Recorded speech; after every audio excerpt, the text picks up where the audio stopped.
ভালোবাসা, ভালোবাসা ওটা পুরুষের জন্য এক নিষিদ্ধ শব্দ।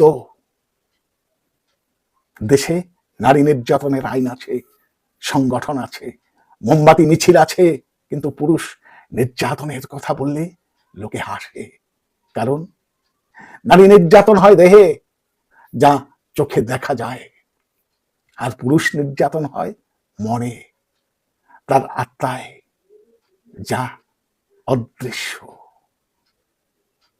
এই মানসিক নির্যাতনের ক্ষত শরীরী ক্ষতের চেয়েও হাজার গুণ বেশি যন্ত্রণাদায়ক।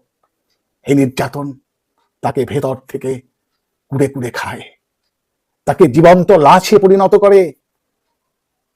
কিন্তু তার জন্য কোনো আইন নেই, কোনো সহানুভূতি নেই। সে পুরুষ ঘর বানানোর জন্য নিজের ঘর ছেড়ে বছরের পর বছর বাইরে পড়ে থাকে। মৃত্যুর আগে যার হয়তো নিজের ঘরে ফেরা হয় না, আর আত্মত্যাগের কোনো স্বীকৃতি নেই। সে পরিবারের জন্য এক নির্বাক সৈনিক। সে শুধু যুদ্ধ করে, সে শুধু যুদ্ধ করে যায়, কিন্তু তার কষ্টের কথা শোনার মতো কেউ থাকে না। এই সমাজ পুরুষের কাঁধে পুরো সংসারের বোঝা চাপিয়ে দিয়ে বলে, তোমাকে শক্তিশালী হতে হবে। আবার সেই পুরুষই যখন একটু আবেগ প্রকাশ করে, তখন সেই সমাজেই তাকে দুর্বল বলে উপহাস করে। এই ভণ্ডামি আর কতদিন? আপনি কি একজন খুনি? একটু ভেবে দেখুন তো, আপনার বাবা, ভাই, স্বামী বা প্রেমিক হাসির আড়ালে লুকিয়ে থাকা কষ্টগুলোর জন্য আপনি নিজে কতটা দায়ী?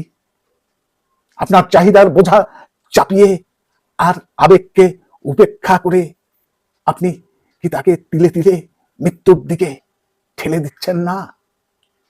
আপনার ঘরের পুরুষটি পরের বার যখন হাসবে, একবার তার চোখের দিকে তাকাবেন কি? পারবেন তো সেই হাসির আড়ালের মৃত আত্মাটাকে দেখতে? নাকি দেখেও না দেখার ভান করে নিজের চাহিদার তালিকাটা তার দিকে এগিয়ে দেবেন? সিদ্ধান্ত আপনার। কারণ প্রতিটি পুরুষ আজ এক জীবন্ত লাশ, আর তার সব ব্যবচ্ছেদ করলে দেখা যাবে তার খুনি আর কেউ নয়, তার সবচেয়ে কাছের মানুষগুলোই। আজ এই পর্যন্ত, আবার দেখা হবে পরবর্তী কোনো এপিসোডে। ততক্ষণ লক্ষ্য রাখুন রাত্রির সংলাপে। ভালো থাকবেন, ধন্যবাদ।